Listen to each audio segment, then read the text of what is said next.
What did I do to myself?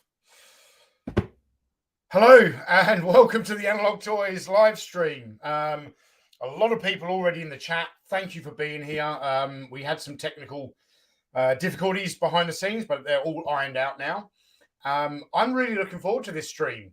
We're going to be discussing in depth the 1986 film, animated film, The Transformers, the movie. I always find it weird when a movie title has the word "the" in it twice. The Transformers, the movie. But anyway, I cannot have this conversation without two good friends of mine. And the first one I'm going to introduce, it's a real pleasure for me to introduce because it's not our first time on a live stream together, but it is his first time on an Analog Toys live stream. So it gives me great pleasure to welcome... I had this really cool nickname figured out in my head and I couldn't pronounce it. Canuck Poe. It's Ken from Toy Kennections. Ken, how are you, my man? Bow weep, grana weep, ninny bong. We are off to a good start. Sorry, I cringed as I said that and looked at myself on camera. You can't see me going red, thankfully, to the camera angle and the lighting. So we're all good. So yeah, I've got a new display monitor that I'm running this through, and everything looks really red to me on this monitor. I need to fix the settings. But we also have my fellow Australian Action Force aficionado. It is Trigger from Series 2B. It's time for action. Yeah, not the better catchphrase. The man whose name you can't spell. All right. Mr. Phoenix from Sergeant Slaughterhouse. Xayzl, how are you doing, my man? Yeah, good. I didn't bring any Energon cookies with me, but I am delighted and excited to talk about Transformers the movie. Well, I'm excited to talk about it. I don't know if I'm delighted to talk about it. I have a real confession now. When we were talking, we kind of got this stream organized pretty quickly because it was only, I think, 2 or 3 days ago we kind of got the idea and said, yeah, hey, let's go do this on Friday night. It is Friday night, isn't it? Yeah, for you anyway. For me, for you guys, Saturday. For me, I think. Saturday. Yep. But yeah, I had said to you guys that I haven't watched the film since I was a kid. Having watched it, I actually don't think I've ever seen it. Oh, well, there you go. Yeah.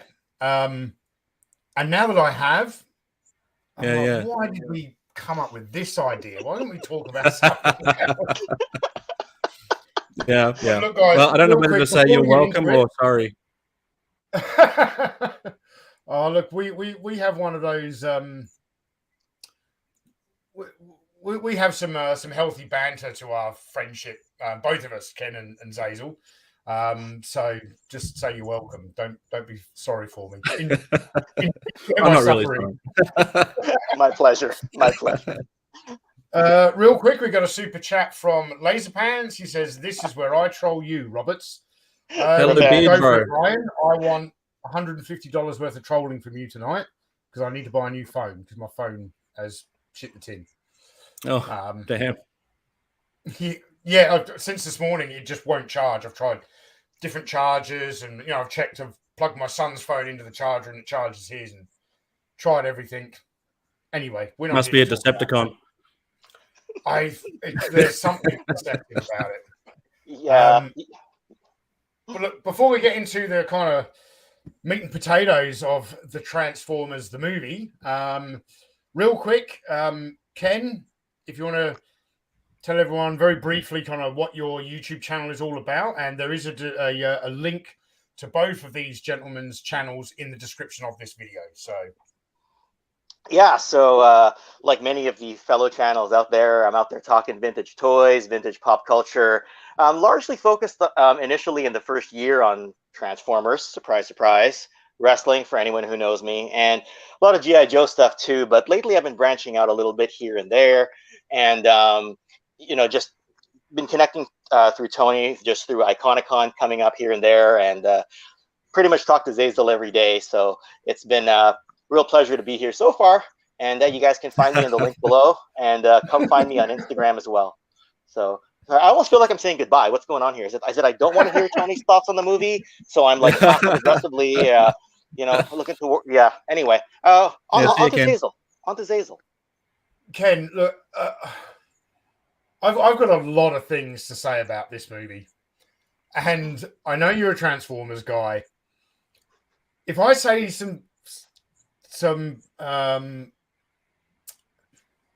if I express a level of dislike for this film, and yet you think it is, Orson Welles, it's better than Citizen Kane for Orson Welles.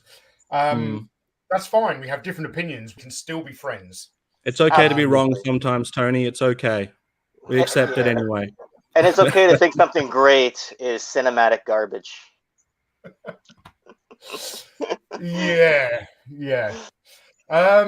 Real quick before we get to Xayzl's little intro, I'm worried about bringing this one up. Brian Dillingham, thank you for the Dillinghamism. I'm worried that one of these two gentlemen here is going to sing out this super chat and get me demonetized for a copyright strike. But Brian says, "You've got the touch, guys." You got the power. Nice. Boom. There it is. 142. Thank you very much, Master Son 42. Very much appreciated. And Xayzl, a quick intro to where you groom that fabulous beard. Oh, mate, I just don't touch it. Yeah, it's very little effort. Very little effort. I'm probably overdue for a beard trim, but we're not exactly here to talk men's grooming, unless you want to. Is there a sponsor involved? Have we got that men's shaving sponsor? What's that one called? Well, real quick, my wife flew to Thailand 2 days ago, so I'm home alone with the son for a couple of weeks.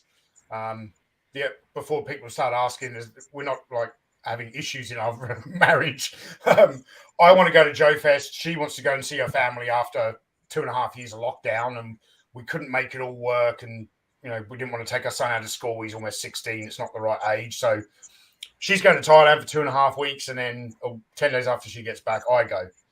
So the minute she left, I stopped shaving. Nice. I stopped shaving, yeah. I don't know how long ago. But, yeah, welcome to Beard Force. This is only 3 days. Because, Grace doesn't like she doesn't like the beard. But I want to be able to walk around Joe Fest and have people come up and be confused as to whether I'm Bobby or he's Bobby. So, right. I've heard a theory that Xayzl only puts on the beard for live streams, and otherwise, he hasn't actually hit puberty yet. No, what it is, I shave every morning, and then it's like Homer Simpson is just instantly back again. It's my power. And Xayzl, I really appreciate the polo shirt, because at the moment I don't know where the beard stops and the chest begins. Nobody knows, mate. When I go and get a haircut or a beard trim, I tell them when to stop. Just keep going. I'll tell you when to stop, mate. It's growing out as it's shaving. Yeah, you just stop after a while, mate. You just stop. You give in. You give in to the hair. It's like the animal.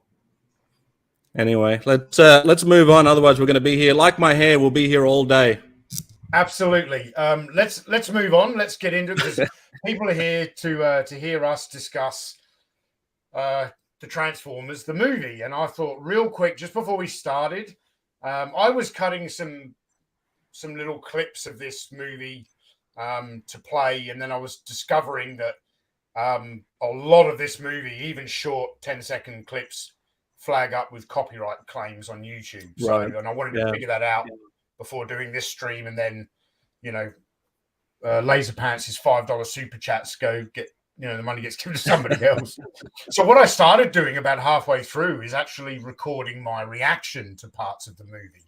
So I've got a number of clips that I'm going to play throughout the stream, but I just thought I would kick it off with this first one that I've already shared with you two gentlemen on Messenger. Fun part? I'm starting to regret this.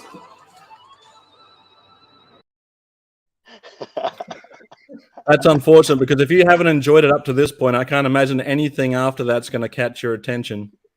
Yep, you might be right there. So what I would like to do to kick this off, this animated film opens with a very visually arresting set of images of what we then learn is, Unicron being birthed from something. It's almost like a giant cybernetic ovary coming out of I don't know what.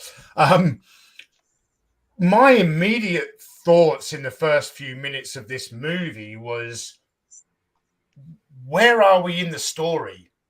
I found it very confusing. Was there and I'm hoping you guys can answer this, because otherwise we're probably not the right three people to talk about this on the screen. What is the jumping off point? Was there an episode in the TV show that kind of led us into this, or because to begin with, straight in. It was straight in. What's going on? Unicron seemed to just appear out of nowhere for the purpose of the movie. I think the Marvel Comics has a better explanation for it, but it's considered a different continuity altogether for Marvel. So for the purpose of the movie, he just appears for the sake of making the movie headed that direction, I guess. What you don't know until a little bit later, after that initial intro, is that there is a jump in time. So there was no, at the end of I think season 2, at the end of that, there was no indication that there was going to be an incredible jump in time. Then the what do they call it? 2005, the futuristic 2005. Living in space. Right. Yeah. But the interesting thing about that, for the initial introduction of Unicron, is finding a planet filled with robots outside of Transformers that have like a family dynamic. There are children robots. There are, parental figures. How that works, I'm not sure, and it's never really explained. But I did think that it was a visually interesting idea to throw out there. I'll let you in on something real quick, Xayzl. There is a lot in this film that isn't explained. Well, yeah. Yeah.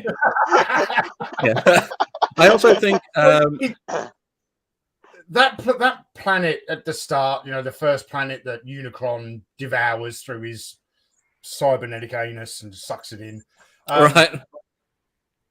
Is that Cybertron, or is that another robot planet? Because I thought the Transformers ended up on Earth because Cybertron was... I'm not an expert, so I could be getting this completely wrong. Well, why are you on this show? You jump out, and me and Ken will talk it over. There we go. All in favor? Yeah. I'm going for a smoke. I'll be back. Yeah. I kid. Yeah, the guy that tries to escape, and then that ship gets sucked back into Unicron, I think that guy's name is Arbalus or something like that. He's only introduced in the film, and then he shows up in the jail where Hot Rod and Cup are before they go into the Sharkticons. And as he's being taken away into the Sharkticon pit, he says, "I'm the last survival of," and I didn't get the name of the planet. It's a 2-syllable thing. It's like Linthal or something like that. And so that's the name of the planet that he came from. It's not actually it consists of non-transforming robots from what I can tell, but that first character is Arbalus, who tries to escape and doesn't in the opening scene. Not Cybertron, but I think it was made to be a robotic planet filled with robotic citizens, so that Unicron could devour a planet and not be, organic or a humanoid. There you go. In the chapter, they're saying Lithone, so they got the name. There you go. Yeah. We've got a couple of super chats here. Let's keep this game going. Jeremy Jernigan. Jeremy, you're amazing, man. I adore Jeremy. Like I tell him some other things on social media, but I actually adore this man. He says Laser Pants is the Wish.com version of Xayzl. And so is your super chat, because it's $3 less than Ryan's. But that's right. At least he came to play.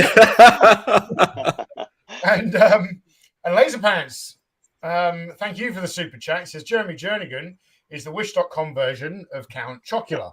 Oh, that's good. And Retro Blasting here says Laser Pants is the Mirror Universe Masterpiece Edition of Fidel Castro.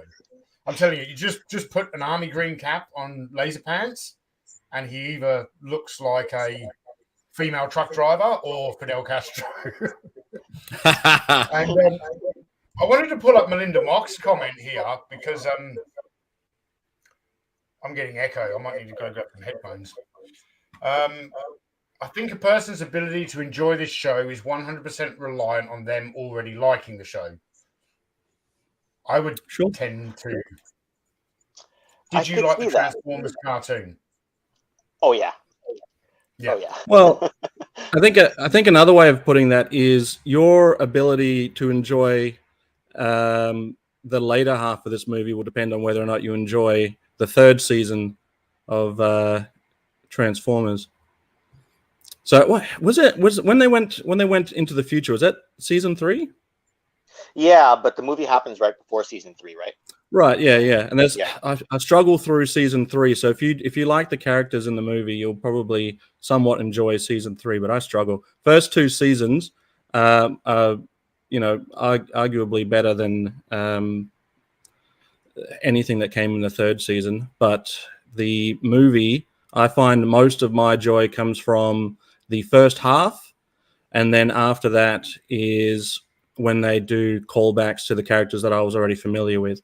So, I can give or take any of the later Autobots or Decepticons, but yeah, the original crew and after season 1, is where I find my enjoyment.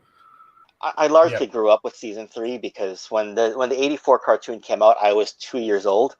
And then we moved to Canada when I was 4. And of course, it was all over the TV in 1986 for season 3. So I largely grew up with season 3, right? So I've kind of just accepted it, right? Whether it's good, whether it's bad, it's that retroactive rose-colored glasses that I refuse to take off anytime someone talks about G1 Transformers. And maybe it's just ignorance is bliss. I don't know.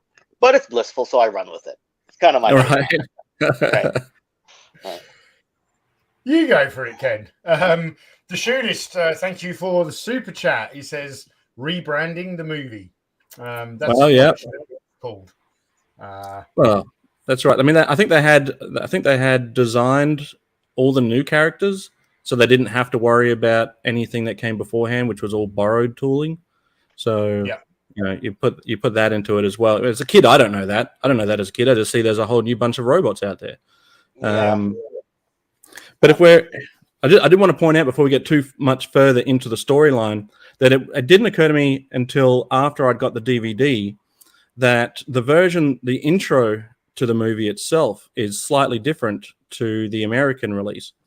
So when I was watching it on VHS as a kid, as Unicron powers up after destroying that planet, consuming it, after that it transitions into that awesome theme.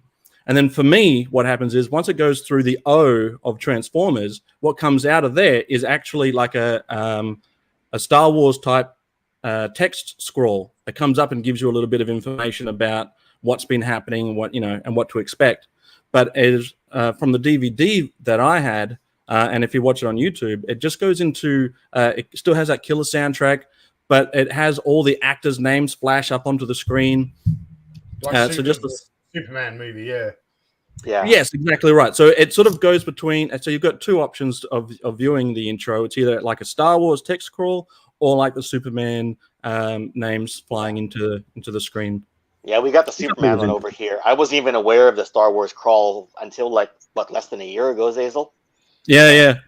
So, that really would have helped me yesterday as I tried to slog my way through this movie. Right.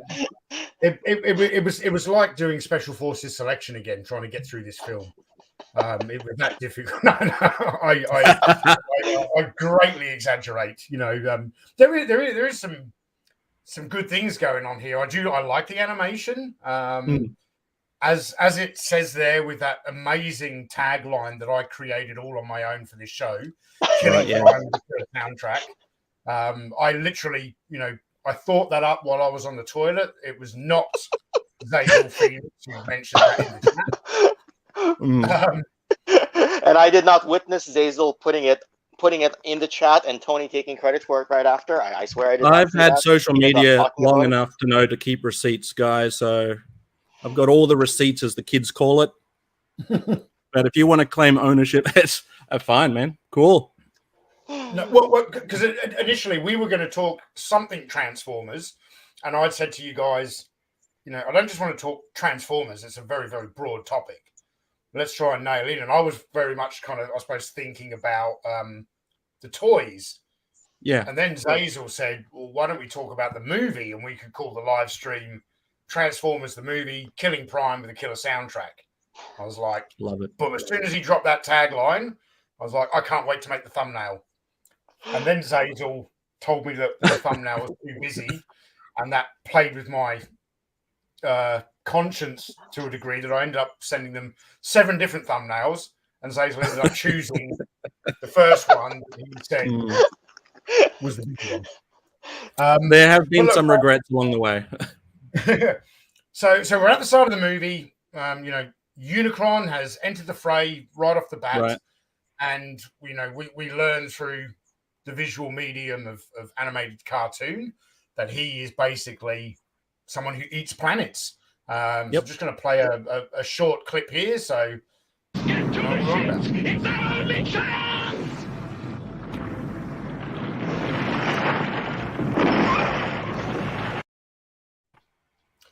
So that is not Cybertron. That is Lethal. the Transformers planet where robots have children and families. Yes.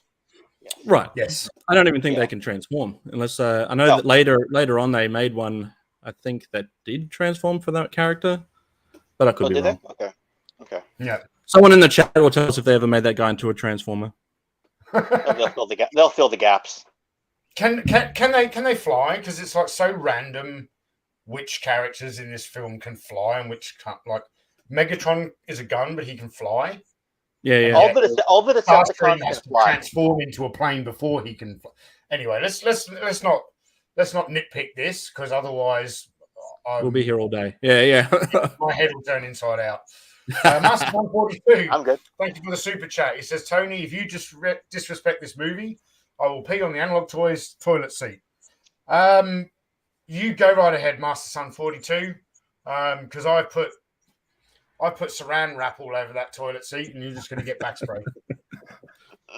Saran wrap is what you call it in Canada, yeah? Because to me and Xayzl, it's Glad wrap. Yeah, Glad wrap. Yeah.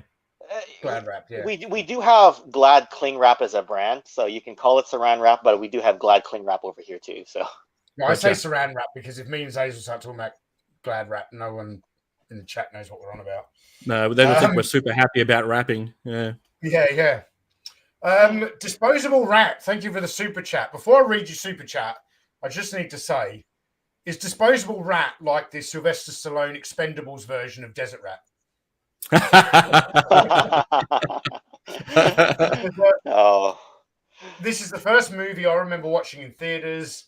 I feel too much, possibly irrational nostalgia for this movie to be unbiased. That's fair.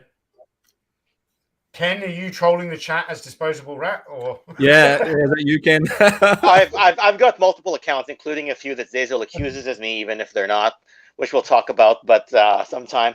But I don't know. I'm having like thoughts right now when I get my Desert Rat figure and like putting him with my like Transformers like season 3 cast just cause, and just doing like a whole video on it and just putting it on the screen and just leaving the camera running and seeing how long before people click out of the video.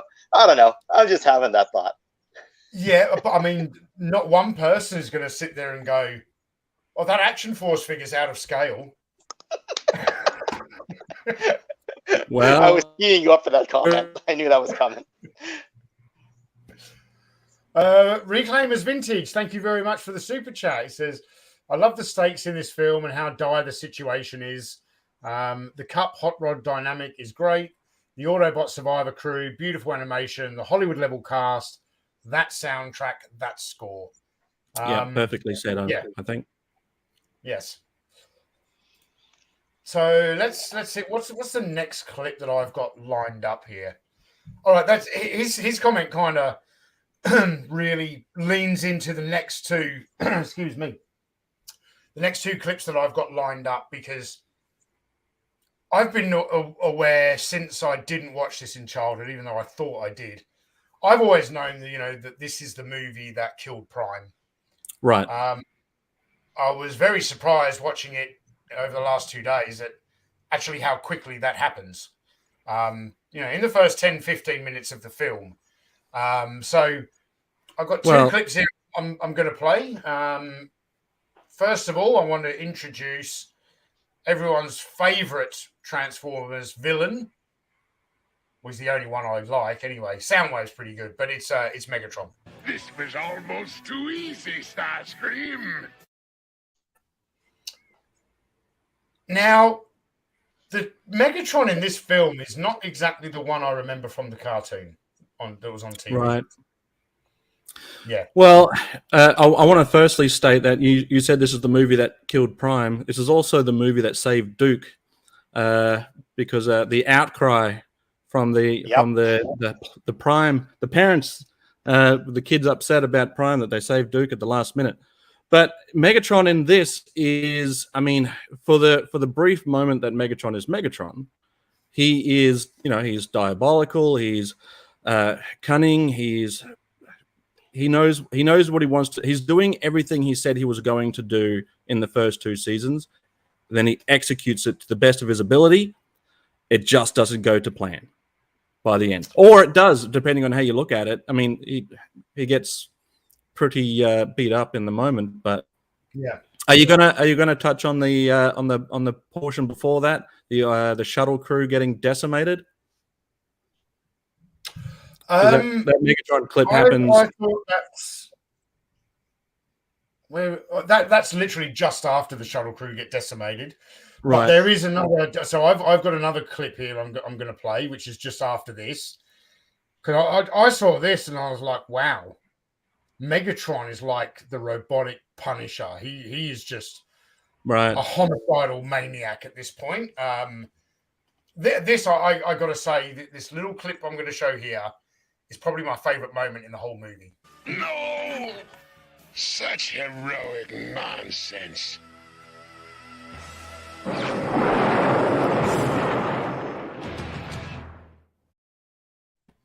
love the way he just shoots him in the face, and then the editors cut, from the sound of the laser blast to the ship taking off, and I was like, Megatron ain't looking around this time. No. So Ironhide gets a heroic send-off. But I think arguably the best death in that shuttle experience is Prowl, because you literally see him die from the inside out. There's nothing there that says this guy survived. Brawn may have survived. Ironhide and Ratchet may have survived, but for Prowl, there was no coming back from that. He was literally melted from the inside out, spewed out flame and smoke, as if, the only equivalent of that in action movies is when someone gets gut shot and blood just spews out of their face. I think that is the most visceral and the most, I don't know how to put it in words other than it's the most brutal and visceral death, in my opinion, even including Optimus Prime. Yeah, Prime is really drawn out, though. That's why people remember it more. But you bring up a good point. You're talking about Prime's death? Yes, I'm saying because they draw it out. That's why you remember it more, right? Yeah. And also, it's Prime, but I really agree with this retro blasting comment here. He says, I'd have preferred the opposite trades, losing Duke so Scarlet could finally be with Snake Eyes in the cartoon universe. Yes. Yep. No argument from me. There's a lot of brutality in the opening scenes of this, and I'm like, this is not like the cartoon that I remember from TV. Well, the issue in having such brutal deaths in the beginning is that it creates the stakes, right? But then by the second half of the movie, there are things that are happening to characters that they end up being able to walk away from, and it just doesn't add up. Like it takes away the the stakes from the beginning, because then it leans more into, you know, these characters are essentially unkillable now. Yeah. Yeah. Sorry, did you just start talking about the Obi-Wan TV show?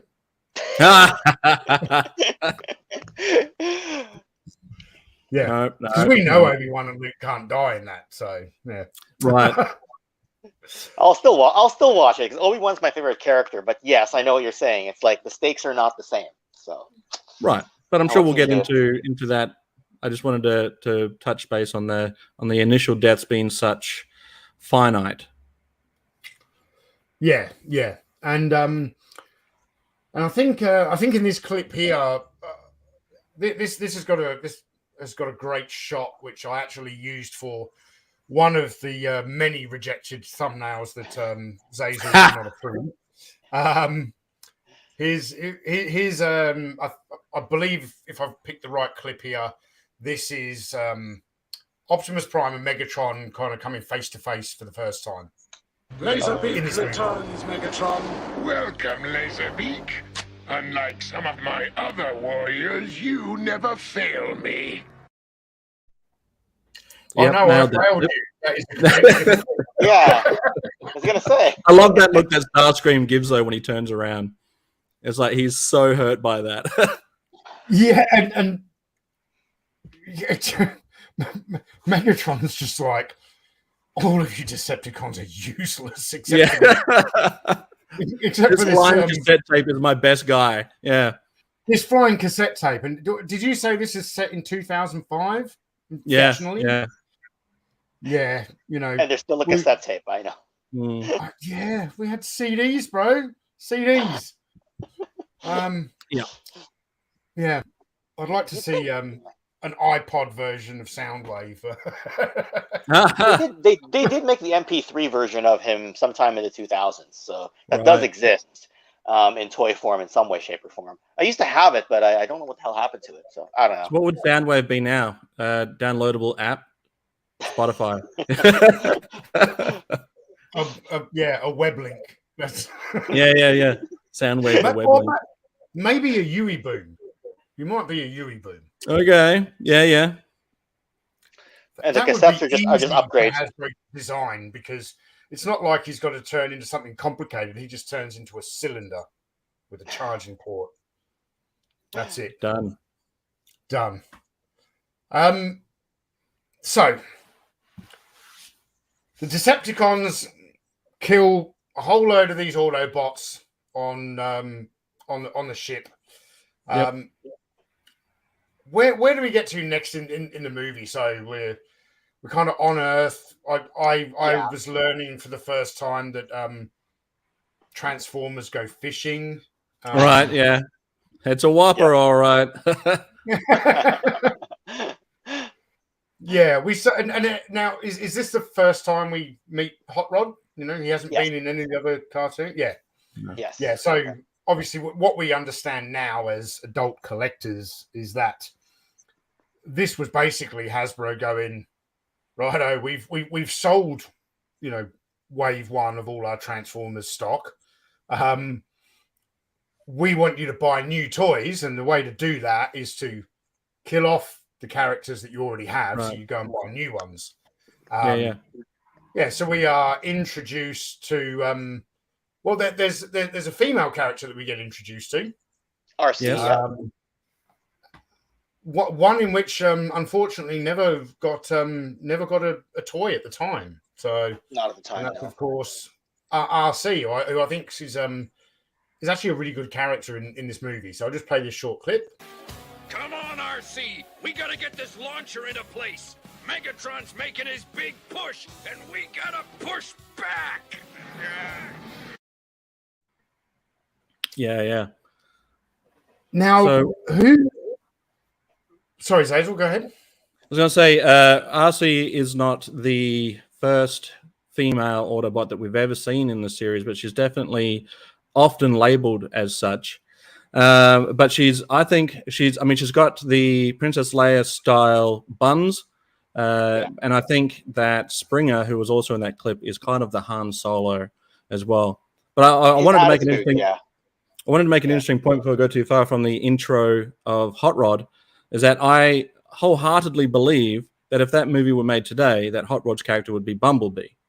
And as Bumblebee sort of refreshingly, Bumblebee is sort of like a, it's got his own little thing going on in the movie.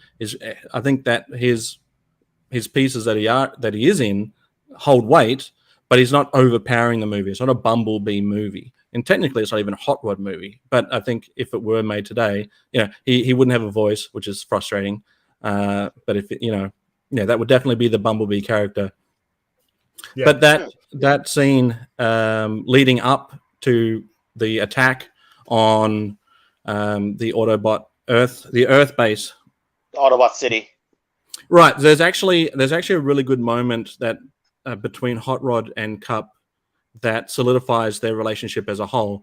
Like there's, Hot Rod's very brash. He's the stereotypical teenager in a Hot Rod. He's fast on the road. He's fast on the streets. Doesn't care about safety. He's out there. He wants to get from point A to point B as quick as possible. And if you're going to ride, Dano, you ride in style, right? Yes. No helmets required in 2005 either, I want to point out. But yeah, so by the time we get to that scene that you just showed, there's already quite a bit of character development between Cup and Hot Rod, which will play much deeper later. So you're saying that it's not an accident that he was voiced by Bender from Breakfast Club? No, that's right. Yes, Judd Nelson. Perfect casting. Yeah. Master Son 42, thank you for the super chat. He says, my first Autobot Wind Charger, dead. My fave Decepticon Starscream, dead. My fave Mini Autobot Brawn, dead. My fave Autobot Sideswipe, unknown. I was traumatized as a kid from this movie, but it's still great. There you go. Thank you very much for the super chat. Please be aware, I am not responsible for all of the angry YouTube comments, people annoyed at you for spoiling a movie that is over 30 years old. Right. Because that's what happens on social media these days. I know from experience. Oh my goodness. So I did pull a clip here of kind of like our introduction to Hot Rod when he's fishing with is it Sam? Oh, Daniel. Daniel. He's got a big D on his suit. All right. You're thinking Sam Witwicky from the Michael Bay movies. Both very probably annoying. am. I am now really, really disappointed in myself for that happening. Do you want to go get a beer? We can sing the soundtrack without any music while you put us on mute. So yeah. Do the clip. Roll the clip. Enter Hot Rod. Hey, what's the matter? I don't know, Hot Rod. Come on, you can tell me. Guess I just miss my dad. Don't worry, Spike will be back soon. Oh, hey, I caught something. I appreciate that all these clips are in chronological order. It does not make it confusing at all. Yeah. So what happened, Xayzl? Yeah. What happened is, right, as I've learned, I'll give you a private StreamYard tutorial afterwards. Yeah, I numbered all of these clips so that they would be in chronological order. And then I uploaded them all into StreamYard at once. And what StreamYard, it doesn't put them in alphabetical order. It's whichever one uploaded first. So a 4-second clip uploaded faster than a 5-second clip. So they're all out of order now in StreamYard. I'll try and get the rest of them right. I'll look at the numbers. Hey, don't let me tell you what to do, mate. You run your show. I was just saying. This is how we do it. It's fine. Welcome to Analog Toys, guys. And look, I think the best way to enjoy this film is in small pieces. I got halfway through the film, and I was like, and I was struggling to because I would watch a bit, and I was like, I need to take a break from this. And I come back and watch a bit, and then from last night through to this morning, and I wanted to watch the Valaverse stream. I'm like, I haven't finished this movie yet. So the second half of it, I watched at like 2 times speed. Oh, right. Come That was on. Blur in 2 times speed. Blur would have been almost just I was gonna say right there. inaudible. Yeah, well, this happened. I'll just show you what happened. Okay, forget it. Cop, Hot Rod, you guys get the Dinobots aboard and get out of here.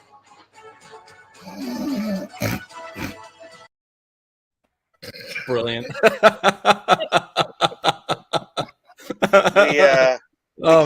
We can't be friends anymore. We're going backwards to acquaintance mode. It's fine. Tony had a senior moment. It's all good. Okay. I'll let it go this one time. It'll be speaking of Blur. This is very common knowledge and will surprise absolutely nobody in the chat. But the guy who did the voice for Blur did the commercials for Micro Machines, the super fast Micro Machine ads. I can't remember his name off the top of my head, but even when he says it, I can't make it out. Anyway, it's too quick. I thought you were going to say then the guy who did the voice for Blur did a lot of drugs. Maybe. Yeah. All right. So we get introduced to the Autobots on Earth. We get introduced to some new characters. There's the, Hot Rod. As you were saying, the cool young hip, fly by the seat of your pants type character. We've got RC, Cup, a few others. Yep. What's the next kind of major plot point that we go into? Well, they attack the city, right? So they have to get on defense mode right away. The Decepticons attack the city, yeah. Right, because Ultra Magnus is kind of like, Perceptor sees them coming, and then Ultra Magnus kind of just tells the troops where to divide and conquer and how to go into defense mode because they're hugely outnumbered by the Decepticons. They see Devastator coming, so they know there's no one to oppose him for a good number of hours until the Dinobots show up. But I'm jumping ahead now. So, yeah. Kal-El 48 says his name was John Machida Jr. Try saying that 2 times speed. Yeah.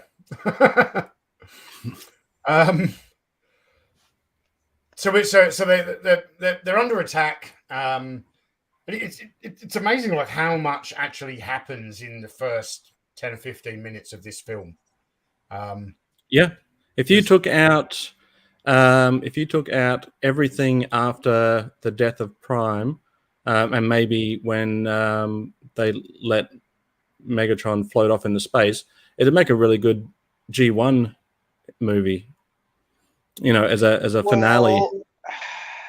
There's no redemption that comes after that, though, right? Because you got to bear in mind, we watch it now with the more critical eye, where we know something's coming. We're used to the cliffhanger endings.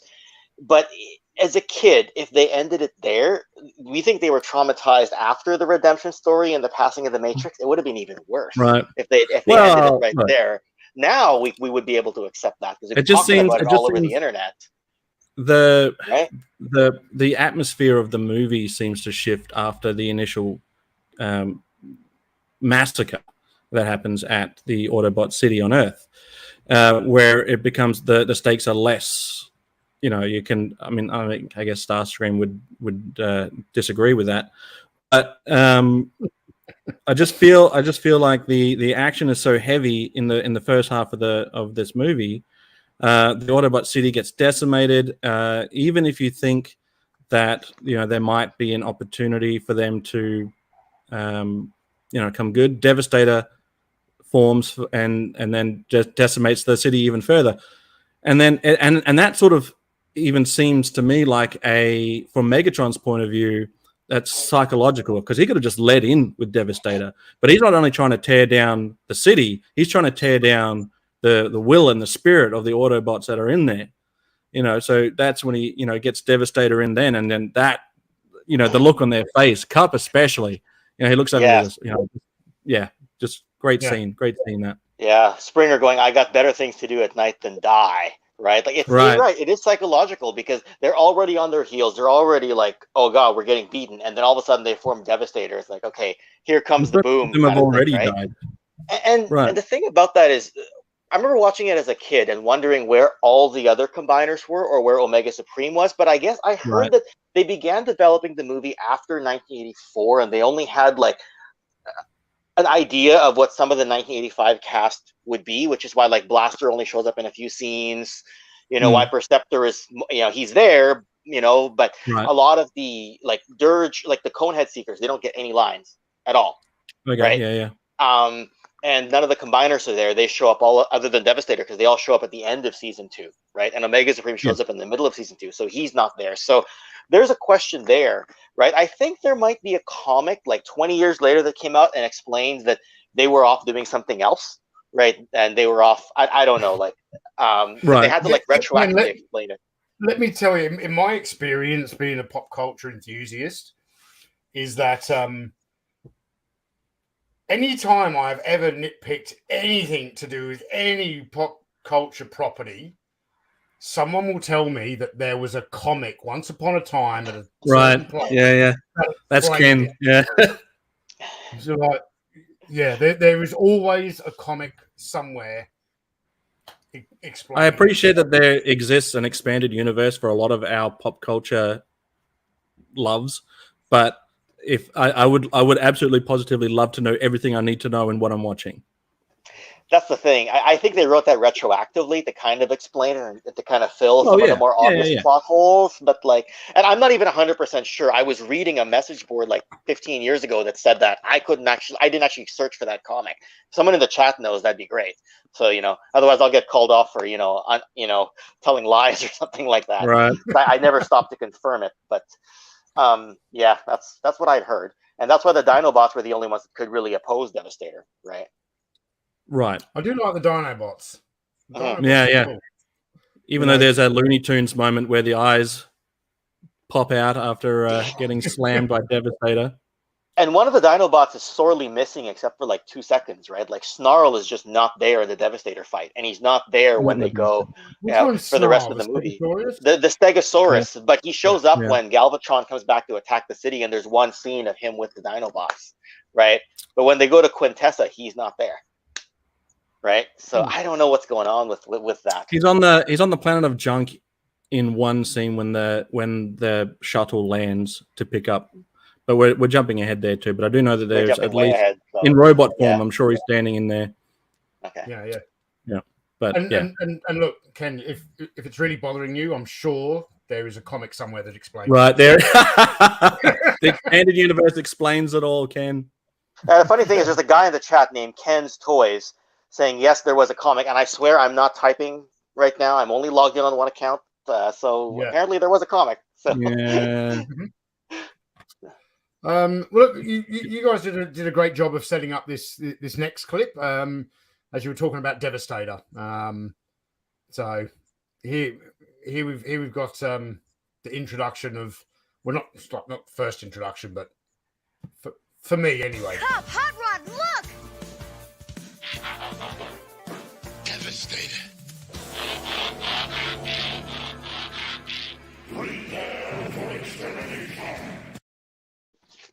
Yep, love it. That so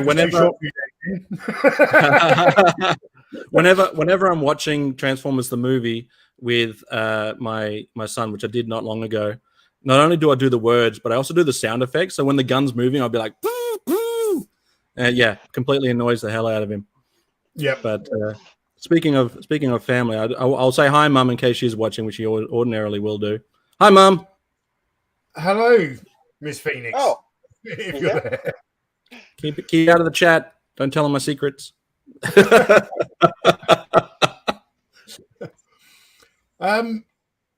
So now we get to the most controversial. I don't know if controversial is the right word. I get what you mean, though. What this movie is remembered for most. Right. Yep. In a way, it's like, could you imagine being 10 minutes into The Empire Strikes Back? And let's say when the Imperials land on the planet Hoth, that Luke loses his battle with the armored walkers, and he's killed. That's kind of what happens here. You know, we take the Luke Skywalker of the series. I think I would have been very angry at the screenwriters if it had have been any other character that had have killed off Prime, other than it had to be Megatron. Yeah, I would have. It would have done the character quite the disservice to have been killed off by Starscream, for example. Yeah, that would never have flown. No, no. Yeah. So hopefully, no more of these clips are out of order. Otherwise, Xayzl's going to storm off. And Ken, this clip is 13 seconds long if you need to blow your nose again. For the crowd to know, yes. Yeah. Okay. It's over, Prime.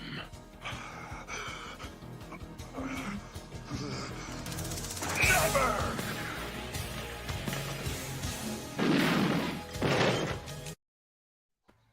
Love it. Yeah. Love it. It's like absolutely. I was watching that and I was reminded of Ken, you're a wrestling guy. I'm more of a UFC guy, like real fighting, not fantasy stuff. I'm not a huge boxing guy, but I do like Tyson Fury, right? And watching Optimus do that, I'm like, that's like when Deontay Wilder knocked Tyson Fury down in like the 11th round of their fight, and everyone thought it was over, and he was like, he wasn't even human. He just went, yeah. That's what that reminded me of. So there's a lot of fight in Prime. Yeah, right to the end. Yeah. I do. I think the animation is great here. Like the look of Megatron with all the battle damage and it's obviously far superior to the TV show. They would have had a bigger budget to make a movie that was going to go into theaters and that kind of thing. But yeah, I really like the look of the way Megatron looks in these scenes. Oh yeah, I agree. Yeah, because it just shows the impact that the battle had on them. And I do want to go back to the analogy there with Luke, if he had died during the Battle of Hoth. See, where I think that's a little different is Luke's arc. He was still on the way up, right? Like he hadn't been fully trained yet. He hadn't fought Vader yet. Like he was still, he's introduced, but he hadn't been full Jedi yet. He hadn't met Yoda yet. Whereas Optimus at that point was like at the peak of his arc and arguably coming down. So that's why I think that the Optimus death is a little more acceptable. But again, this is Ken 35 plus years later trying to like retroactively like make sense of all this jumble in his head. So that's how I feel about it. And just so you know, before you get in there, I'm happy to talk UFC with you anytime, Tony. Oh, cool. Yeah, I had an era for about 10 years where I watched every pay-per-view. Yeah, I had an era for about 10 years where I watched every pay-per-view, which is why I was more or less familiar with Tim Kennedy when he entered the Action Force line. But admittedly, I dropped off a few years ago. So anyways, Xayzl, sorry about that. Look, I was well aware of who Tim Kennedy was.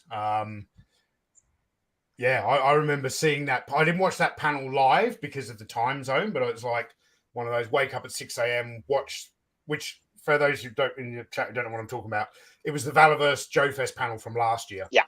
And Bobby announced Tim Kennedy, and you could like hear some grumbling in the audience of people like, who's no grumbling. Kennedy? And I'm like, it's the real world Captain America, So anyway, because you two fine gentlemen are here, we've got the sex bots in the chat. So what the hell? Oh, perfect. Mum is in the chat. Gosh. Hi, Mum. Yeah, she's here.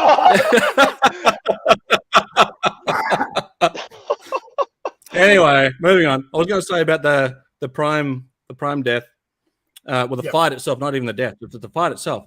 I think even if kids didn't like it, back in the day, killing off their favorite character. You can't say that it wasn't at least a heroic end. Like, it was a fitting heroic end, well plotted, well planned out. That was, if it was going to happen, it happened in the best possible way that it could have. It wasn't cheap. It wasn't, I guess, like I want to, the end of Luke Skywalker, for instance, now that we are talking Star Wars, and a Space Commander would say before they ruined it, the way that he goes out is that he projects himself as like a some sort of spirit, and then just fades off, right? And if you like that scene, that's fine. You can like that scene. But if Prime turned up in this one as just, I don't know, a hologram, and then said his piece and then faded out into nothing, that would be a cheap ending for Optimus Prime. I think this was well deserved. I think it was a lead up to what had come before it. And he didn't go out like a chump. Neither of them did. They both, until the very end, did their very best to destroy, Megatron did his best to destroy Prime. Prime did his very best to save the Autobots. John Wayne in the Alamo style death. I heard that's what they were going for when they killed off Prime. And to me, it actually makes him more like precious than loved, because he got taken away from us. You know what I mean? Right. Kind of in his peak. Yes, I said he was coming down a little, but in his peak, more or less, he got taken away from us. And then we got him given back. And in that whole sequence, we get introduced to this wonderful thing called the Matrix. Sorry, I'm just fanboying right now, and that's what I do. I fanboy. That makes sense to me. What you're saying, Ken, is why the character is so revered. Yes, they were going for this John Wayne in the Alamo thing, but the other thing is that Optimus Prime is not racist like John Wayne was. But let's not go there, shall we? I'm a big John Wayne fan. Yeah. I don't dislike John Wayne, but it's well known that in real life he Oh, I'm not saying I agree with everything that he believed in, but I am a John Wayne fan. Westerns particularly, less the other movies, but mostly the Westerns. Yeah, look, I'm a huge Mel Gibson fan. I love Lethal Weapon. Do I like? Right. Yeah. Mel Gibson's a good person. No. So going. In fact, but before I say what I'm gonna, what I want to say about the death of Prime, I'm gonna show a bit of a clip here. So Ken, get your tissues ready. I promise I'm not crying, everyone in the chat. I just forget when they roll the clips and I go do something that Tony can still see me. So I always forget that. With this clip here, I have had to chop it down because it didn't matter what I did. YouTube kept saying it was going to put a copyright claim on it. So I've chopped this down a fair bit. But here is the death of Optimus Prime. Prime, you Spoilers. can't die. Do not grieve. Soon, I shall be one with the Matrix.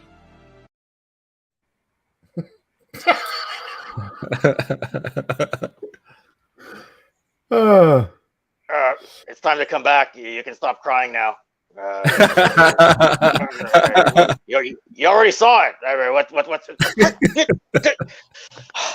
This is what happens when you don't have a broken Vader type of mascot, and you got to settle for like whatever you can just find out of your old shoe boxes when you were a kid or whatever. Anyway.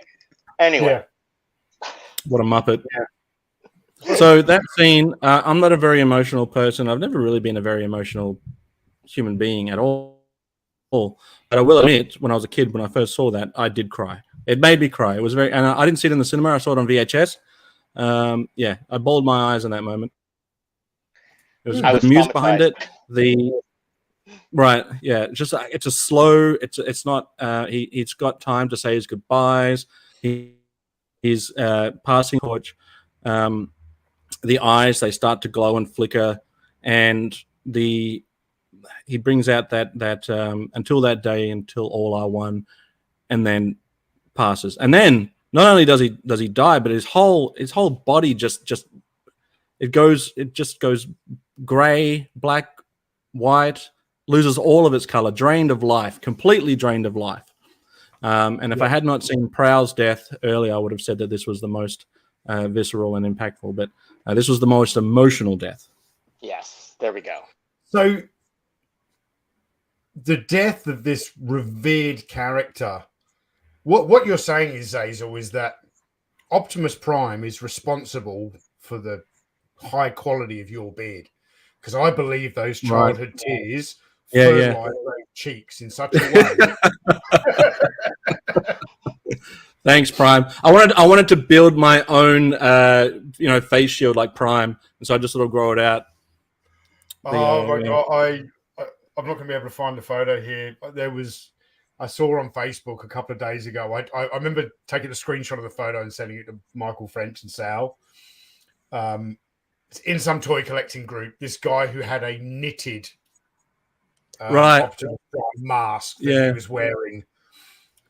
And I think my caption with this photo was like, "This is why I'll never understand Transformers fans."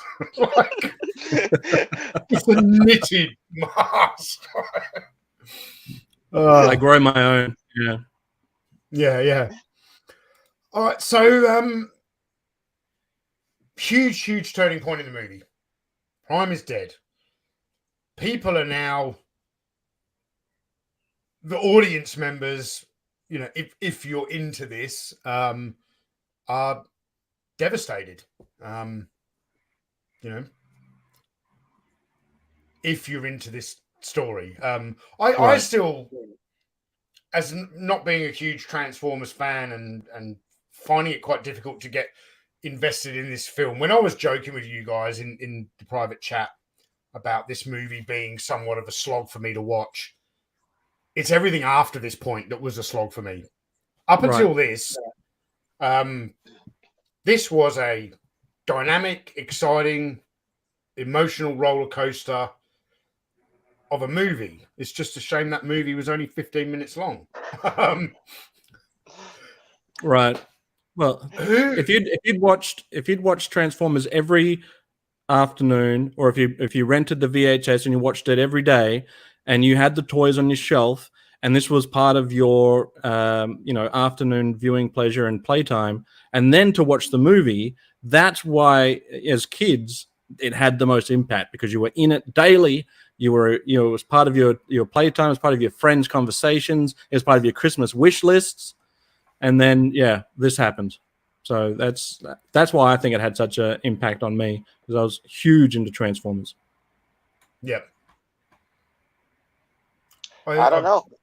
I still like the movie after this point, but that's me. But I understand that the battle between Optimus and Megatron is the one that I always go back and replay when he says Megatron must be stopped no matter the cost, and transforms and goes ramming right through the Decepticon army single-handedly, and then flies up into the air in like slow-mo dramatic fashion with that transformation, and just starts blasting everyone with that beautiful style, right?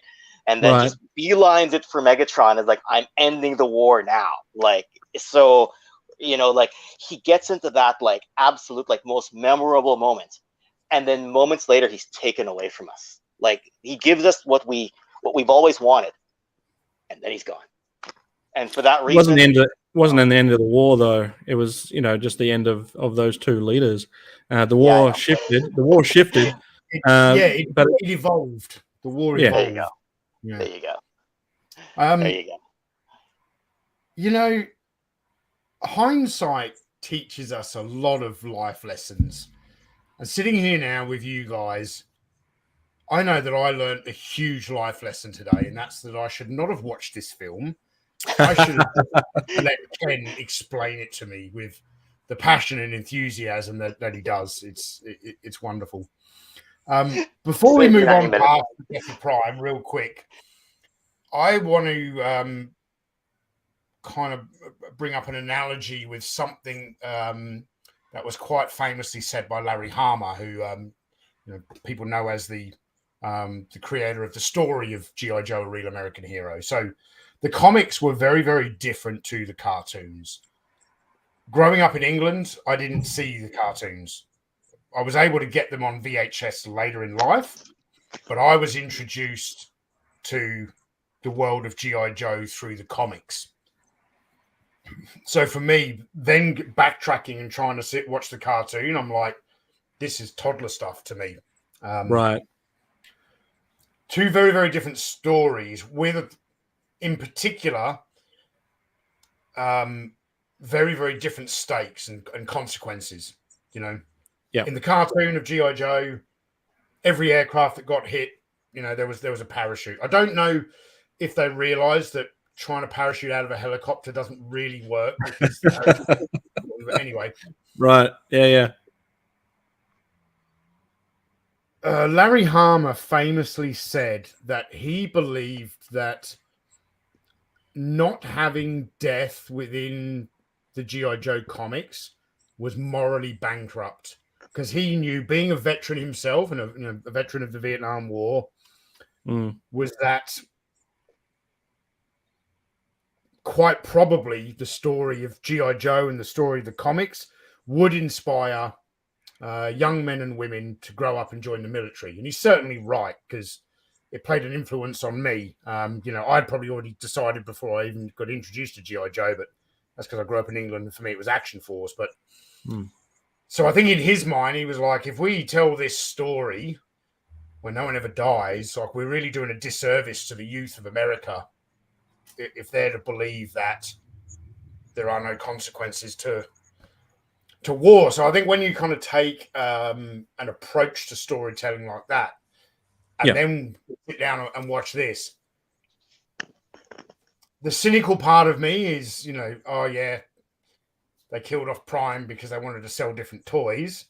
But then watching it, and it is very, very well done. It's like, oh, it's pretty well executed. Yeah. I don't think we would be sitting here today, probably even having this live stream or talking about this all these years later, if it wasn't for that. I don't think I could ever sit down and do a live stream like this about G.I. Joe the movie. I could do it. Plenty of Sarge stuff to talk about in that. But yeah. I got a lot of problems with the G.I. Joe movie. Like, G.I. Joe movies to me was disappointing because the Transformers movie was so good. I don't know if that even made sense, but it made sense in my head before I said it, so whatever. Kinda. So, after the death of Optimus Prime, Megatron, correct me if I'm wrong here, I've only watched it the once, he kind of gets sucked up into space and towards Unicron, but instead of Unicron devouring him like everything else, he transforms a Transformer into something else. Yeah? Right. Yeah. Galvatron. Yeah. He gets a renovation. Yes. Right. Yeah. And Megatron becomes Galvatron. And now these next few scenes were it's some of the best unintentional comedy that I've seen in a very, very long time. You got any comments here? You know, I'm talking about the introduction now of Galvatron and the very short-lived, I suppose, crowning of Starscream as the Decepticon leader. Yeah. You want to go first, Xayzl, or should I jump in? No, I'll jump in here real quick because Ken's probably got a lot to talk about on this scene. But for me, Megatron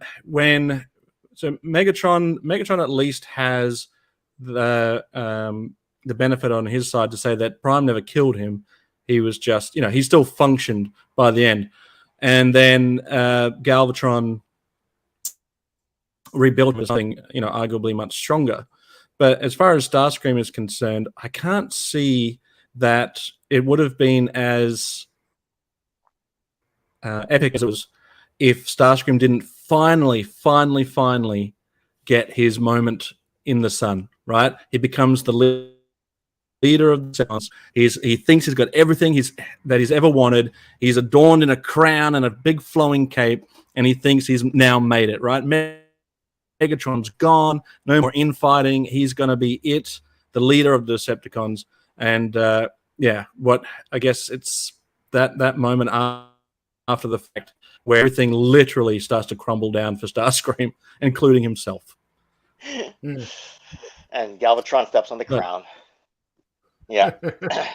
Yeah, he doesn't need a crown. I mean, there's a lot to unpack there, right? Like, with regards to Starscream, right? That could be the only death for Starscream, that he ascends and then he's taken down right away by some upgraded version of Megatron. Now, I understand Megatron's generally more popular than Galvatron, and I'm going to say his name right this time, Xayzl, because I didn't say it right when we had Carson on our Welcome to the Slaughterhouse stream. But because Galvatron is voiced by Leonard Nimoy, not Leonard Nemo, like I said on the stream that one time, right. It kind of gives him this like cool nature to his voice, right? So he gets the upgrade. They show the transformation upgrade of him, Cyclonus, the sweeps, Scourge, all very slowly and in this like techno-graphic way. When they all come out, they just seem more badass, more upgraded. And it isn't until later that you start to say, oh, okay, I think I liked Megatron better, or I think I like Thundercracker and Skywarp better. In that moment, with Unicron, Orson Welles' voice narrating in this sort of ominous tone, right? You feel the things have leveled up for the bad guys, right?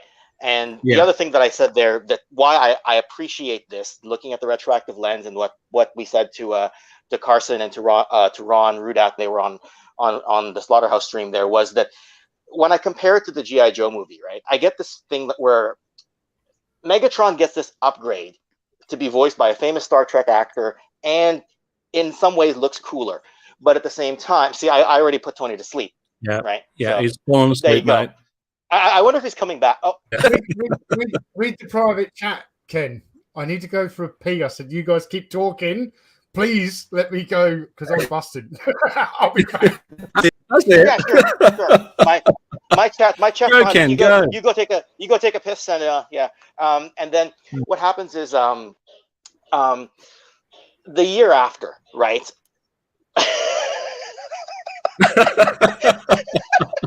This is what happens, guys, on the chat when I talk wrestling.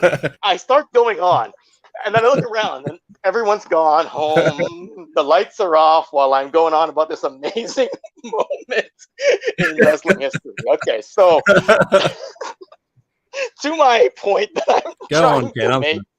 Yeah. When Tony comes back, when Tony comes back, he's going to realize I haven't moved the conversation even 3 seconds by this point. So, all right. Okay, so Megatron gets this upgrade into Galvatron, right? He gets to kill Starscream. He gets to go take the Matrix.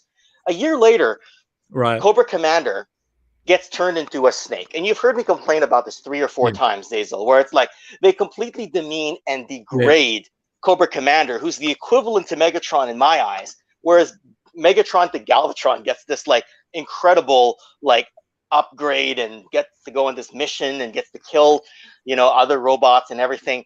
So to me, it's like that's kind of why I still like the movie after the point that you guys were saying. Yes, the best scene is the Optimus death and the do not grieve and all that. But I don't know, like for me, that's retroactively, and I tend to change my mind retroactively looking at when I was a kid. When I was a kid, I just wanted new toys, right? Yeah. Anyway, sorry, I was trying to tell a story and then I decided to we decided to spin it into a bit of comedy there. Yeah. By the way, for the record, I disagree with your. No, sorry. I disagree with your analogy of the Cobra. We're on a lag, I think. We're on a lag. Go ahead. Can you hear me? Can you hear me, Ken? I can, but I think you went on a bit of a lag, and that's why I started talking over you. But go on. I was going to say that's just my normal talking voice. So I think the correlation between the death of Starscream and the transformation of Cobra Commander is I think that they're both actually very appropriate for the characters. So that's the Megatron. That's the Megatron, you mean, right? No, we're talking about Starscream. Okay, sorry. I was relating the Sorry, Megatron upgrade. I was relating the Megatron upgrade to Galvatron to the Cobra Commander thing. But anyway, sorry. right. But I'm saying that you didn't quite enjoy what happened to Cobra Commander, in that he was turned into a snake. But my opinion is that outside of the Megatron discussion, that what happened to Cobra Commander is actually quite fitting for his character. Where and what I mean by bringing Starscream in is that I believe that Starscream's death was appropriate for him, and I think that what happened to Cobra Commander was appropriate to him. Now, with Cobra Commander, you get to see that whole monstrous and horrific spore transformation, a slow and probably painful transformation into what people had already suspected, that Cobra Commander is just a snake. Right, so he becomes basically what he technically is on the inside, and Snake being, not trustworthy, and all of the negative things that you put down, calling somebody a snake. So it becomes that, and I think that that's quite fitting for Megatron to be turned into Galvatron. Though, what is that earning? Right, what is that? Why? How is that an appropriate payoff? Other than creating a new toy, how does that translate to Megatron earned this? Because all he did was get turned into a slave, and then after that, after the movie, got turned into a crazy, psychotic, what's the word? Mentally disturbed character. So he doesn't really benefit. He never benefits from it, ever, really. Okay, so I'm going to come to a point that's far more important that trumps everything you just said. Yeah. Megatron turns into Galvatron. Therefore, in 1986, Ken gets a new toy. End of story. Hook, line, and sinker. That's all that matters. Wow. All right. You won all it. Right. You won it. Well done. Argument settled. Good stuff. Sorry, I had nothing else, so I just fell back to that. But that's a good point. That's a good point. Everything you just said. After that very insightful perspective from Xayzl, I'm going to show you a clip of my first-hand reaction to Starscream. Gotcha. Damn, I hope I'm getting the right clip here. Xayzl might storm off if this is out of order again. He's already stormed off on me once. All right.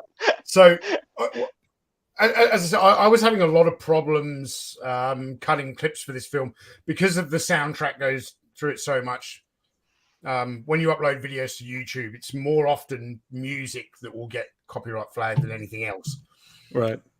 So I was having a lot of problems. What I was doing, I was cutting a short clip, then I would literally upload that short video to YouTube and then see if it came up with a claim.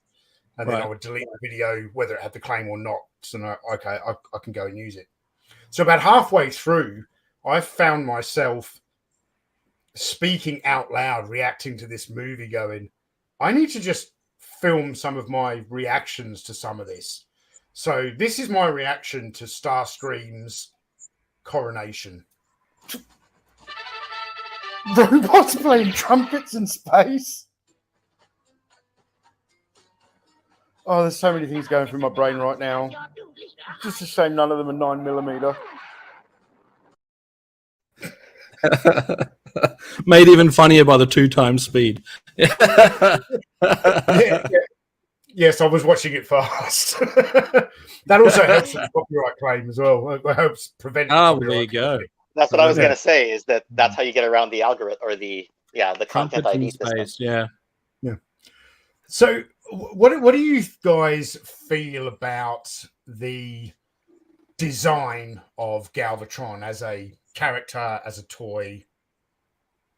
The character more than the toy for me. My brother got Galvatron as a toy, and I remember looking at it and thinking that it was a little bit lackluster, disappointing. Wasn't really a big fan of it. His character design, I think that they've got like what looks to be a built-in sort of crown look, which adds to the stomping of Starscream's crown. Like he doesn't have to put one on because he is adorned with a crown. I do like he kind of if you look at his legs, it kind of look like the old school look of the Undertaker, where you'd have those. I'm not sure what they're called, over the boots. Yeah. It's almost like boots, and then like it doubled as a knee pad almost. Right. Yeah. That's a good one. It says, in space, no one can hear your robot trumpet. That's a Transformer fart, isn't it? Yeah, that's right. Basically. There's a few different ways you can read that. Yeah. That's a good point, though. That's a good point. Well, this is my immediate gut reaction to the design. I suppose I'm addressing the design of Galvatron here. Let me play the clip. This is bad comedy. Oh, this whole movie's bad comedy. Right. Yeah. So a cannon. I forgot that these clips are numbered. I really should have put the description down next to them. So I'm doing them in order. So this should be my thoughts on Galvatron. I over-prepared for this, and I've confused the hell out of me. Aside from the fact that I spelt Xayzl's name wrong about 8 million times. But You got it right when it counted, but okay. I know the weird thing in the chat just a few hours before we started, Xayzl mentioned it again, like maybe it was the video description or something that had it wrong, and I was like, damn it, I'm so confused now, man. How do you spell it? And then afterwards, I'm like, his profile name is right there. Like, why am I? It's there in the chat every time. Like, I'm not sensitive about it. I'm not delicate about it. Like, everyone says it in their own sort of way, and I've seen it spelt so many different ways. You don't have a name like Xayzl and not expect there to be weird pronunciations and spelling. It's not the worst. That's not the worst I've ever seen it. But when you've literally got it in the chat every time I make a comment, and I've seen you comment my name under my comment, it's like, can you not see it? It's like right there, man. I've just decided that, you know, from now till forevermore, Desert Rat will refer to this handsome Queenslander here as Trigger. Oh, thanks, mate. Handsome. I'll take it. But I'm also thinking along the lines of not just, you know, Trigger from Action Force, but also Trigger from the classic British comedy Only Fools and Horses. If you haven't seen that show, I highly recommend it. You probably need to be British to really get the sense of humor, but about these two brothers, very, very different brothers, different in age and everything, who are like wheeler dealers in London back in the 80s. And the first time that the character of Trigger is introduced into this show, the younger brother says to the older brother, why do they call him Trigger? Does he carry a gun? And the older brother turns around and goes, no, it's because he looks like a horse.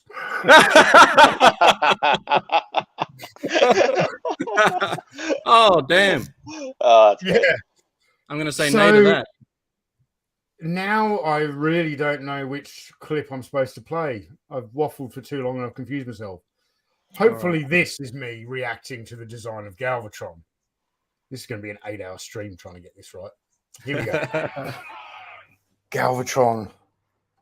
A robot that transforms into a tripod-mounted dildo.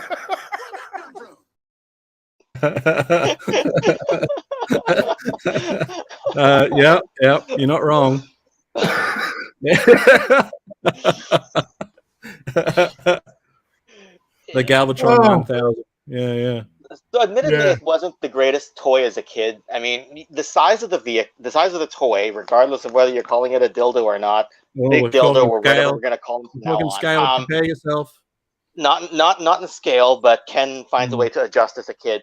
It doesn't, because it's the wrong color as a toy too. Like, it's in the gray color scheme, but it's a big toy, so you get a little bit of wow factor. As an adult, I opted for when they repainted it into the purple version for whatever reason. They reissued him as purple back in like 2010, so I prefer that one more. But modern versions of Galvatron, whether it's the Fans Toys third-party version or the Kingdom War for Cybertron version, those all have like better proportions, and in robot mode makes him just look more badass. Right, mind you, I never transformed them into that tripod thingamajig, and with good reason. But still, I have appreciation for the character. Imagine going from being a gun that needs to be held to a cannon that is stationary on a tripod. What is going on? Like a tank, at least. Tanks exist. Turn into a tank. Whatever it takes to kill Starscream, right? Well, it did do it. It did do it. But you could turn the toy into a handgun too, right? It had a transformation mode that you could turn into a gun. Yeah, you could pull like a lever, and then hold him like that, and then it had its own built-in electronics. So yeah, you could. Mind you, I never really cared for the alternate mode of that one. What did Tony, I don't want to turn it. What did the electronics do on the toy? Lights and sound. Basically, that's all. Oh my God! Don't do that hand movement and that tongue gesture at the same time, man. We already went past inappropriate like an hour ago, so I was going to say I don't want to turn this into a blue stream, but I mean I did hear once that you can turn anything into a dildo if you're brave enough.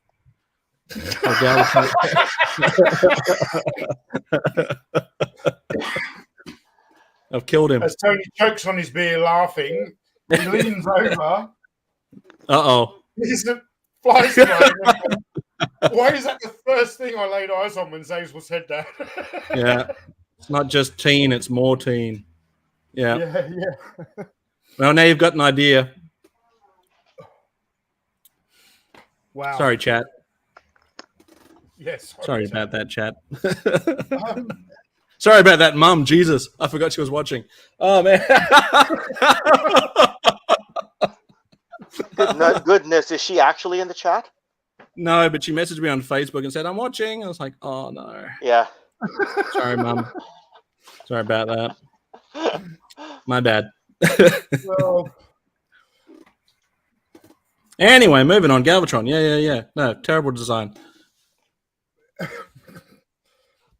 Yeah, so Mr. Spock, the tripod-mounted dildo. Yeah. I'm now at a point in this movie where I was, and if you love this film, more power to you. It's not for me, and I kind of got to this point in the film where I really struggled with watching the rest of it and being invested, and perhaps this is why You die by getting sucked into a giant robotic anus. If this doesn't stop it, nothing will. The explosives are activated. If this doesn't stop it, nothing will. Yeah. So from that point on, I think when I'm watching it there, I've got it at speed 1.5 times the speed. Yep. I then amped it up to 2 times the speed because I was running out of time to watch it all. So I'm going to hand it over to you, gentlemen, because really, I think that when you discuss this film, the important topics that you need to hit on, we have actually covered. Actually, I've got a few more specifics that I would like to cover very quickly. If you'll, I'm not in a rush. I suppose what I'm saying is, Xayzl, that I don't have much more to say because, from this point on. Hot Rod, you guys get the Dinobots aboard and get out of here.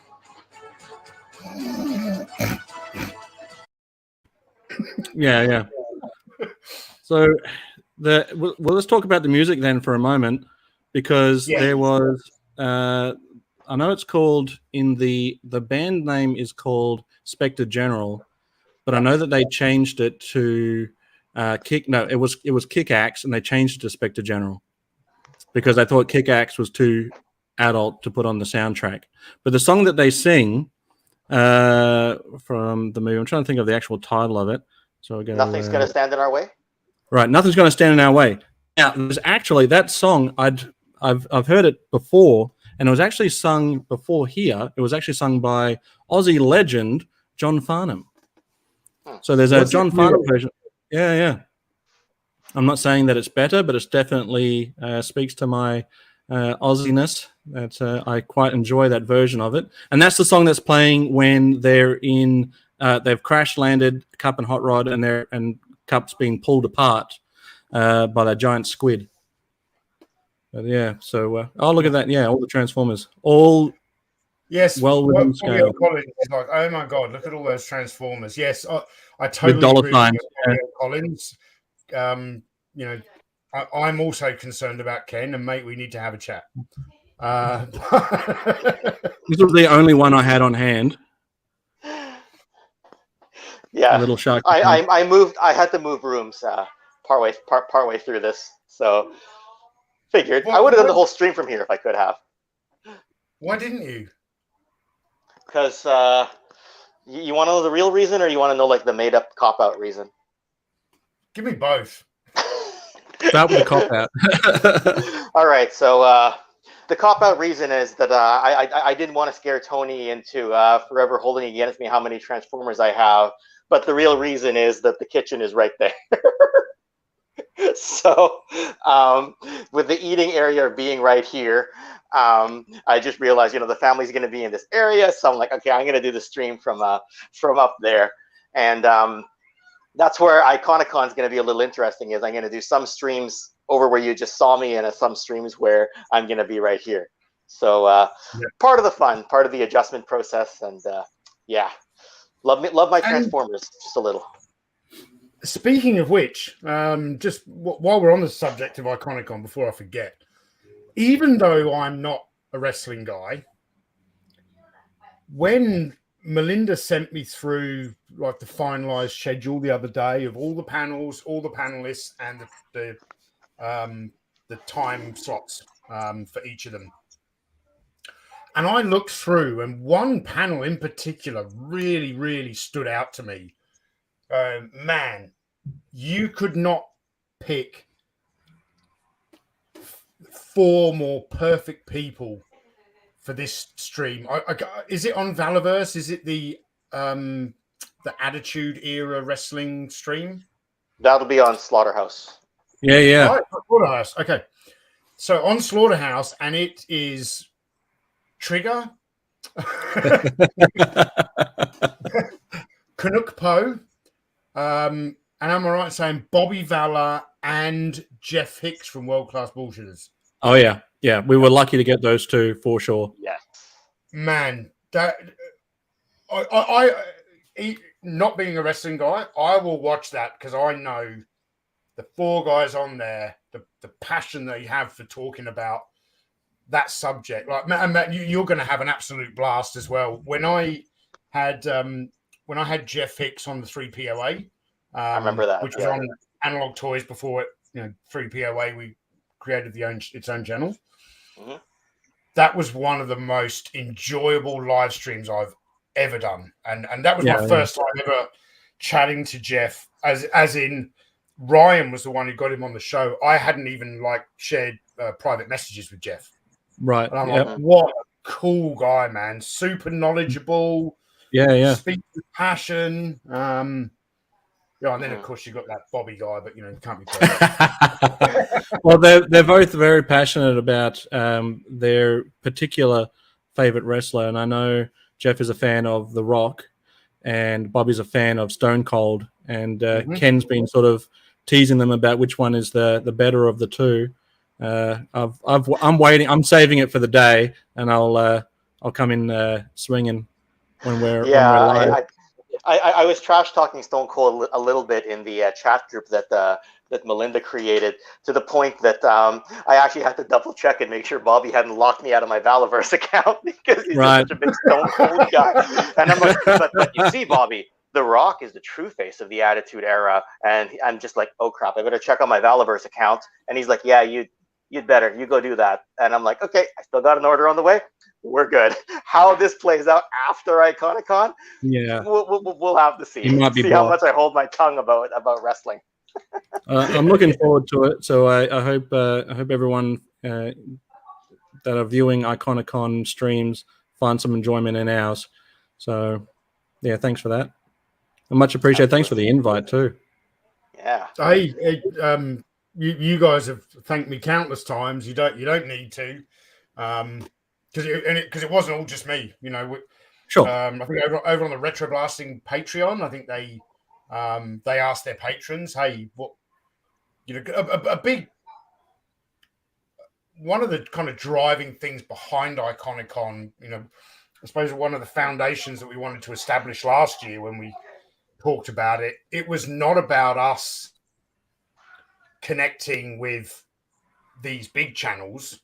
It was about us helping to, I suppose, shine a spotlight on the up and coming channels that we enjoy, that we feel deserve a broader audience. So then going into this year, Retroblasting put it on their Patreon. They have hundreds of patrons and said, what are some channels that you guys really like that you think should contribute? And both your channels names came up. So, well, we appreciate it. I personally wasn't keen, but I got outvoted. Yeah, I recently joined the Retroblasting Patreon as well, and actually also joined the Analog Toys Patreon. And both you guys have like extended back catalogs that like you can just keep scrolling and be like, oh, we get his thoughts on this topic back in like May of last year or something. So there's a lot of content in both of yours, right?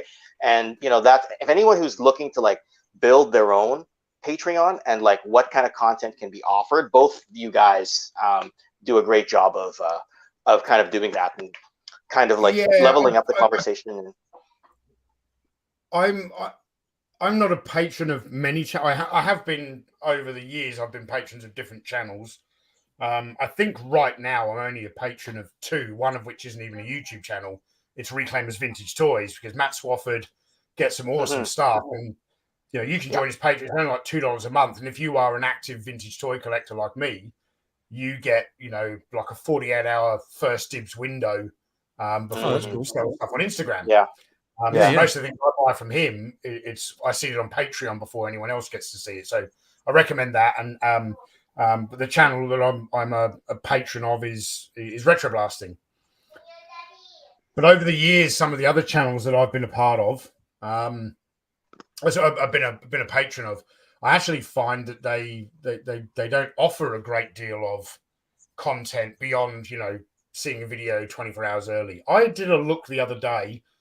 I've had Patreon, I want to say, for 2.5 years, maybe a little longer. I've been running Analog Toys for 3 years. There is more exclusive content on Patreon than there is videos on the Analog Toys YouTube channel. Oh, there you go. There's like close to 600.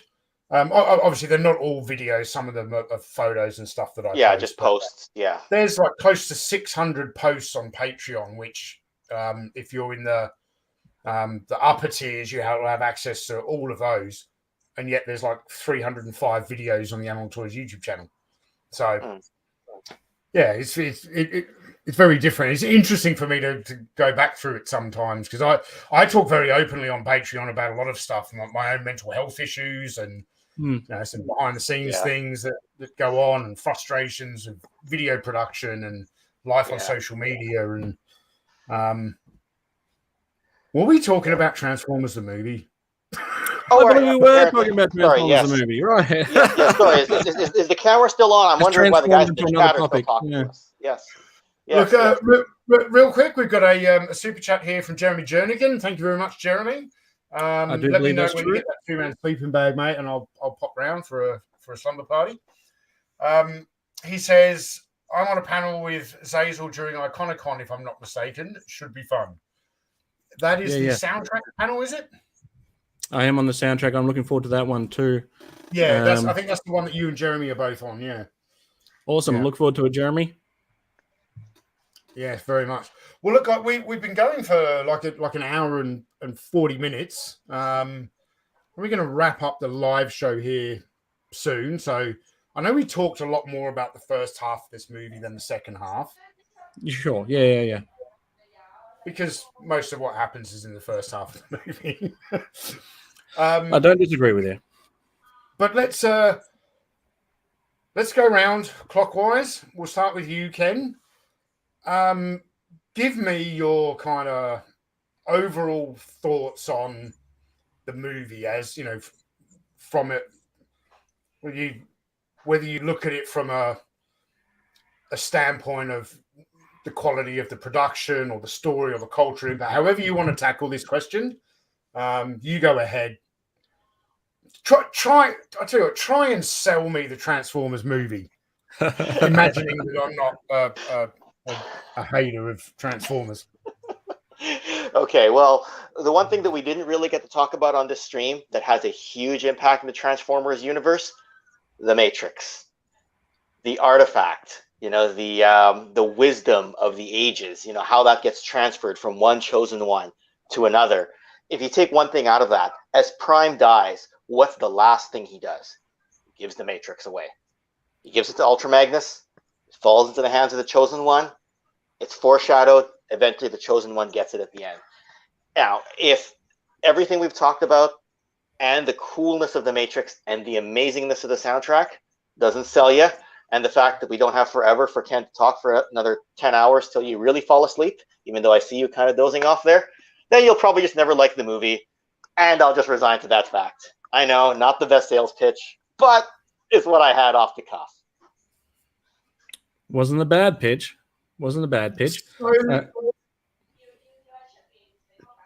So the Keanu Reeves Matrix movie is just a rip-off of Transformers. Sure, we'll go with that one. Neo is a human Optimus. Is this what? Okay. Is it selling it for you?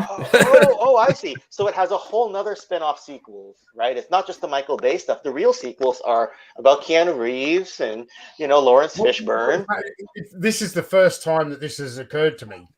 I don't think I've ever heard somebody like Ken talk about the Chosen One But how is it they used to refer to Neo in the Matrix? Was not the Chosen One, but he was what? He was the one that Trinity would fall in love with, but I forget exactly what they referred to him as. I think it was just the one, not the Chosen. I was thinking, yeah. Neo, yeah. He's the one kind of thing, yeah. Yeah. He was a bit special, so. Okay. Xayzl, try and sell this movie to me. Tripod dildo. I'm in, damn it, I'm in. Yeah. That's all it took. We need. Yeah. Oh wait, even more? No. So look, in all seriousness, I do enjoy the movie. I think part of that is because it's nostalgia based, but I think the soundtrack, the spin on it. I mean, where else have you seen your favorite characters pretty much just get obliterated? And on, I guess for me, another thing that they do mention at the end of the VHS copy that I had in Australia was that they do mention at the end for the same voiceover guy. I can't remember his name, but he's just so good. It's just so Transformers when you hear his voice. But he mentions, yeah, see, exactly. If that wasn't the title of the movie, it should have been. But at the end of the VHS, right before it cuts off to Unicron spinning through space, his head spinning through space, it actually mentions that Optimus Prime will return. So I guess they sort of chickened out in whatever plan that they thought they were going to have, and they were like, "Shit, we got to make sure that we're bringing Prime back. It's too popular." But, I think that's only for the VHS release. For a late VHS release. I don't think that the original movie actually had that. Well, no, I don't. No, that's what I mean. It was on. I don't know how many releases it was on, but it was on my VHS copy of the release. Another thing that was missing from my VHS copy, which was in the cinema, was when they dropped the word "shit." I think it was Spike, right? Spike drops the word, "Oh shit! What are we going to do now?" Yes. So they threw a swear word in there. I think "damn" was also considered a swear word. But look, I'm not going to try and convince anyone that it's a good or a bad movie. I have a emotional connection to the movie. I really enjoy the soundtrack for the movie, so I can put myself in that same mindset that I had as a kid. If you don't find that enjoyment from watching it and it made you doze off, it's not for you, my man. You can you've got many other options to choose from. Look, I'm a huge fan of the 1980 Flash Gordon movie. Right. And I think you could pick holes in that as much as someone can with Transformers. So it's all at the end of the day, it's personal tastes. I'm not trying to upset other people, whether I'm talking about Transformers or Ninja Turtles or He-Man leg bands. When I express a dislike for something, that's not an attack on anyone else as a person, but unfortunately, people on the internet seem to think it is, and it's okay not to like it. 100%, it's okay not to like it. It's okay not to like Valaverse Action Force. Actually, no, it's not. I probably Well, I'm actually standing this Sharkticon on a couple of boxes of Valaverse Sergeant Slaughter. So if you can see the little V in there, yeah, a couple of the many dozens that you actually have. many dozens. Series 2B on the way, and both Trigger and Desert Rat are in that wave. True. But I do want to say thanks, Tony, for having us on your show today. I do have a problem with just rambling on sometimes when I'm passionate about something. So I may have rambled on a bit. It's not just you, bud. It's not just you. Right. Don't worry about it. But I do sincerely appreciate you inviting us on for a live stream with you on here on Analog Toys. It's always fun. My absolute pleasure. I have a ball every time I'm on Sergeant Slaughterhouse, and it's good. It's good practice doing the live shows prior to Iconicon as well. So that's right. I agree. I appreciate that. Yeah. So I suppose just before we wrap it up, your links to both of your channels are in the description of this video for people. Please go and check out Toy Kennections. Go and check out Sergeant Slaughterhouse. Both terrific channels. You guys are going to be quite heavily involved in Iconicon. You're on a number of panels. Ken, you're doing some pre-produced videos. I think you're going to do one as well. Xayzl. Yep. I'm not doing as much as I did last year. Neither is Retro Blasting. That's because we really burnt ourselves out last year and learned a lot of lessons from, because we were doing like 90-minute panels. 30-minute break, then the next panel. We're having bigger breaks in between now because it was too difficult for people who are kind of guesting here, there, and everywhere. So the 3 panels I'm doing, I think the first one I'm doing is I'm doing a live stream with Brick Mantooth, the YouTube channel behind the Mego Museum, and we're going to be talking about Mego Planet of the Apes toys. Yeah, cool. I'm then doing a special episode of War Stories on Analog Toys, not on Retro Blasting. It's going to be me, Michael, and Melinda, and Matt Movie 611, and we're going to be talking about Rambo 3. Nice. Which, at the time of release, had the Guinness World Record for the most violent film ever. Cool. Most deaths in one film at the time of release. The first and only film I ever watched at the drive-in, which was good. And then I'm doing a G.I. Joe 40th anniversary live stream with the full G.I. Joe crew. This one's going to be a ton of fun. Because what we're doing is each one of the 4 of us has picked a one particular year out of the last 40. We all picked a different year, and we are going to argue why we think that was the best year for G.I. Joe. And we're going to let the chat decide who wins. I'm probably going to set up a poll somewhere where people can go and vote. That's going to be a really, really good stream, that one. So they're the 3 that I'm hosting, but I'm also I'm guesting on a couple of other streams. I think I'm on the 80s villain stream on Valaverse and stuff like that. So it's going to be good times, very good times. And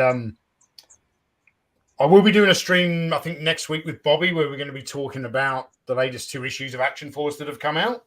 I've been able to read issues 6 and 7, which are both great issues, very, very different. The Tim Kennedy issue is just a classic action adventure comic story.